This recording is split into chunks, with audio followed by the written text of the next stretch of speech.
abi. Sigaralar atmışlar abi hep buralara ya. Hep buralara sigaralar atmışlar ya. Pardon abi.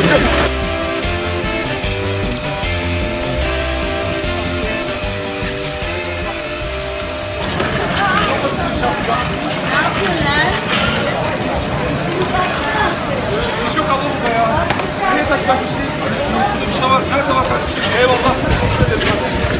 Sağ olun. Nerede? Arkada.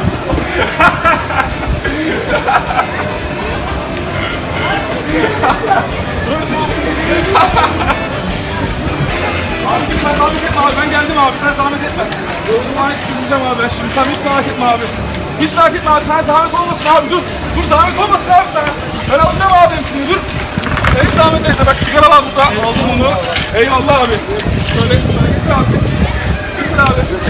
Eyvallah. Eyvallah. Kolay gelsin.